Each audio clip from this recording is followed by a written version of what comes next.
Welcome back to Ashwini Krishna YouTube channel. ಎಲ್ಲರೂ ಹೇಗಿದ್ದೀರಪ್ಪ? ಚೆನ್ನಾಗಿದ್ದೀರಾ ಅಂತ ಭಾವಿಸ್ತಾ ಈ ಲಾಗ್ನ ಈವ್ನಿಂಗ್ನಿಂದ ಸ್ಟಾರ್ಟ್ ಮಾಡ್ತಾ ಇದ್ದೀನಿ.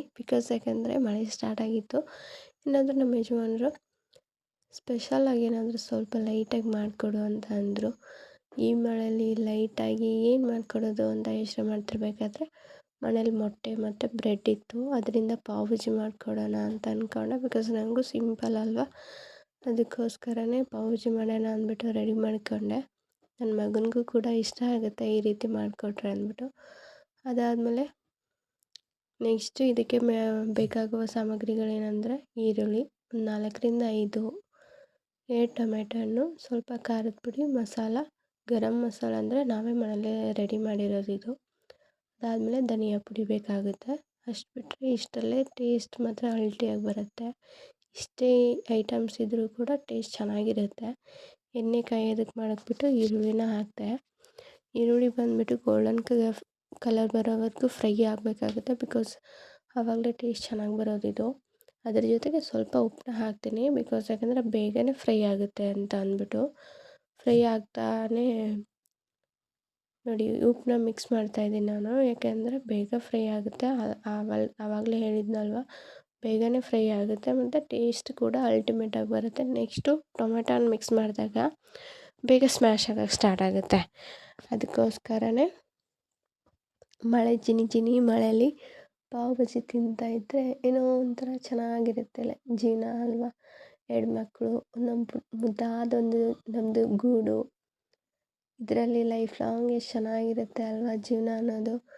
ಕಷ್ಟ ಬಟ್ ಮೇಂಟೆನೆನ್ಸ್ ಮಾಡೋದು ಅಂದ್ರೇನು, ಯಾರೂ ಇಲ್ಲದೆ ಬದುಕೋದು ಕಷ್ಟ. ನಮ್ಮದು ಪುಟ್ಟ ಗೂಡಲ್ಲಿ ಆ ಪುಟ್ಟ ಗೂಡು ಜೊತೆಗೆ ಜೀವನ ಸಾಗೋದಿದೆಯಲ್ಲ, ಅಲ್ಟಿಮೇಟ್ ಅಂತಲೇ ಹೇಳ್ಬೋದು. ನಾನು, ನನ್ನ ಹಸ್ಬೆಂಡು, ನನಗೆ 2 ಮುದ್ದಾದ ಮಕ್ಕಳು, ಅದು ಹೇಳ್ಕೊಟ್ಟು ವರ ಅಂತಲೇ ಹೇಳ್ತೀನಿ. ಅದ್ರ ಜೊತೆಗೆ ಟೊಮೆಟೊ ಹಣ್ಣನ್ನ ಮಿಕ್ಸ್ ಮಾಡಿ ಸ್ಮ್ಯಾಶ್ ಮಾಡೋದಕ್ಕೆ ಬಿಟ್ಟಿದ್ದೆ. ಆಲ್ರೆಡಿ ನನ್ನ ಮಗಳು ಎದ್ದಿದ್ಲು, ಮಲಗಿದ್ಲು ಅಂತ ಬಿಟ್ಬಿಟ್ಟು ಬಂದಿದ್ದೆ. ನಮ್ಮ ಯಜಮಾನ್ರನ್ನ ಕುಂದಿರಿಸ್ಬಿಟ್ಟು ಅವ್ರು ಎಬ್ಬಿಸ್ಕೊಂಡು ಕರ್ಕೊಂಬಂದಿದ್ರು. ಅದಕ್ಕೋಸ್ಕರನೇ ತೋರಿಸ್ತಾಯಿದ್ರು, ನೋಡಿ ಇಲ್ಲಿ ಎದ್ದವಳೆ ಅಂತ ಅಂದ್ಬಿಟ್ಟು. ಆವಾಗ ನನ್ನ ಮಗ ನನ್ನೂ ಎತ್ಕೊ ಅಮ್ಮ, ನನ್ನೂ ಎತ್ಕೊ ಅಪ್ಪಾಜಿ ಅಂತ ಓಡಾಡ್ತಾ ಇದ್ದ. ಯಾಕೆಂದರೆ ಅವ್ನಿಗೆ ಸ್ವಲ್ಪ ಜೆಲಸಿ ಫೀಲ್ ಆಗುತ್ತೆ. ಅವ್ರ ತಂಗಿನ ಮಾತ್ರ ಎತ್ಕೊತಾರೆ, ನನ್ನ ಎತ್ಕೊಳ್ಳಲ್ಲ ಅನ್ನೋ ರೀತಿಯಲ್ಲಿ. ಬಟ್ ಏನು ಮಾಡೋಕ್ಕಾಗಲ್ಲ, ಬ್ಯಾಲೆನ್ಸ್ ಮಾಡಲೇಬೇಕಾಗುತ್ತೆ ನಾವು 2 ಮಕ್ಕಳನ್ನ ಈಗ. ಅದಾದಮೇಲೆ ಖಾರದ ಪುಡಿ, ಸಾಂಬಾರು ಪುಡಿ ಮತ್ತು ಸ್ವಲ್ಪ ಗರಂ ಮಸಾಲೆ. ಆವಾಗಲೇ ಹೇಳಿದ್ನಲ್ವ, ನಾವು ಇದನ್ನು ಮನೆಯಲ್ಲೇ ರೆಡಿ ಮಾಡ್ಕೊಂಡಿರೋದು ಅಂತ. ಅದನ್ನು ಮಿಕ್ಸ್ ಮಾಡೋದು, ಚೆನ್ನಾಗಿ ಮಿಕ್ಸ್ ಮಾಡ್ತಾಯಿದ್ದೀನಿ. ಯಾಕೆಂದರೆ ಟೇಸ್ಟ್ ಬರಬೇಕಲ್ವಾ, ಎಲ್ಲ ಚೆನ್ನಾಗಿ ಮಿಕ್ಸ್ ಆದ್ರೇ ಟೇಸ್ಟ್ ಮಾತ್ರ ಅಲ್ಟಿಮೇಟ್ ಆಗಿರುತ್ತೆ. ನಾನಿಲ್ಲಿ ಆಲ್ರೆಡಿ 6-7 ಮೊಟ್ಟೆನ ಒಡೆದ್ಬಿಟ್ಟು ಮಡಗಿದ್ದೀನಿ. ಮಿಕ್ಸ್ ಮಾಡ್ತಾಯಿದ್ದೀನಿ ನೋಡಿ. ಇಲ್ಲಿ ಚೆನ್ನಾಗಿ ಮಿಕ್ಸ್ ಆಗಬೇಕು. ಮೊಟ್ಟೆ ಸ್ಮೆಲ್ ಬರಬಾರ್ದು, ಆ ರೀತಿ ಮಿಕ್ಸ್ ಮಾಡಬೇಕಾಗುತ್ತೆ. ಇಲ್ಲಾಂದರೆ ಅದು ಪಾವ್ ಭಾಜಿ ಆಗೋಲ್ಲ, ಏನೋ ಬಜ್ಜಿಯಾಗಿ ಹೋಗುತ್ತೆ. ಅದಕ್ಕೋಸ್ಕರನೇ ಚೆನ್ನಾಗಿ ಮಿಕ್ಸ್ ಮಾಡಬೇಕಾಗತ್ತೆ. ಇಲ್ಲಿ ಚೆನ್ನಾಗಿ ಮಿಕ್ಸ್ ಆದರೆ ಅದು ಬ್ರೆಡ್ ಜೊತೆಗೆ ತಿಂತಾಯಿದ್ರೆ ಸ್ವರ್ಗಕ್ಕೆ ಎಡೆ ಕೈ ಅಂದ್ಬಿಡ್ಬೋದು, ಆ ರೀತಿ ಚೆನ್ನಾಗಿರುತ್ತೆ. ಇಲ್ಲಿ ನೋಡಿ ಮಿಕ್ಸ್ ಮಾಡ್ತಾಯಿದ್ದೀನಿ. ಅಷ್ಟರಲ್ಲಿ ನನ್ನ ಮಗಳು ಸ್ವಲ್ಪ ಕೊಯ್ ಅಂತಿದ್ಲು. ಅದಕ್ಕೋಸ್ಕರ ನನ್ನ ಮಗಳನ್ನ ಎತ್ಕೊಳ್ಳೋಕೆ ಹೋಗ್ತಾಯಿದ್ದೆ. ನಮ್ಮ ಯಜಮಾನ್ರು ನೋಡಿ ಮತ್ತೆ ಅವ್ರು ಬಂದು ಕಂಬ್ಯಾಕ್ಕೊಂಡ್ರು. ಅದೇನೋ ಅಂತಾರಲ್ಲ, ಯಾರೋ ಮಾಡಿರೋದಕ್ಕೆ ಯಾರೋ ಕ್ರೆಡಿಟ್ಸ್ ತೊಗೊತಾರೆ ಅಂದ್ಬಿಟ್ಟು, ಇದೇ ನಮ್ಮ ಮನೇಲಿ ಯಾವಾಗಲೂ ಆಗೋದು. ಅವ್ರು ಬಂದುಬಿಟ್ಟು ಮಾಡ್ತಾಯಿದ್ರು. ಲಾಸ್ಟಲ್ಲಿ ಫೈನಲ್ ಟಚ್ ಅವ್ರು ಕೊಟ್ಟರು.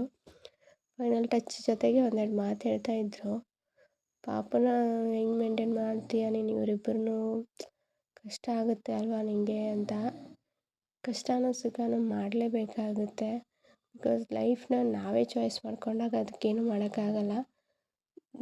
ಆಲ್ರೆಡಿ ಅದನ್ನು ದೇವರು ಬರ್ದಿಟ್ಟು ಕಳಿಸ್ಬಿಟ್ಟಿರ್ತಾನೆ, ನಮ್ಮ ಹಣೆ ಬರಹದಲ್ಲಿ ಇದೇ ಆಗಬೇಕು, ಇಂತಿಷ್ಟೇ ನಾವು ಜೀವನ ನಡೆಸಬೇಕಾಗುತ್ತೆ. ಇವ್ರ ಜೊತೆಗೆ ಈ ಥರ ಫ್ಯಾಮಿಲಿ ನಮಗೆ ಸಿಗುತ್ತೆ, ಇವರೇ ನನ್ನ ಮಕ್ಕಳು, ಇವರಿಂದನೇ ನನ್ನ ಜೀವನ, ಇದನ್ನೇ ನಾವು ನಂಬ್ಕೊಂಡು ಜೀವನ ಸ್ಟಾರ್ಟ್ ಮಾಡಿಬಿಟ್ಟಿರ್ತೀವಿ. ಏನು ಮಾಡೋಕ್ಕಾಗಲ್ಲ. ಅದಕ್ಕೋಸ್ಕರ ಲಾಸ್ಟಲ್ಲಿ ಫೈನಲ್ ಫಸ್ಟ್ ಅವರೇ ತಿಂತವ್ರೆ. ಅದಕ್ಕೆ ನೀನೇ ಫಸ್ಟ್ ತಿಂತಾಯಿದ್ದೀಯಲ್ಲ ಪಾಪಂಗೆ ಕೊಡ್ದಂಗೆ ಅಂದರೆ, ನೀನು ಮಾತಾಡಬೇಡ ಸೈಡಿಗೆ ಹೋಗು ಅಂತ ಅಂದರು. ನಾನು ಅದನ್ನು ಕೇಳೋದೇ ಮರ್ತ್ಕೊಂಡೆ ಹೇಗಿದೆ ಅಂತ.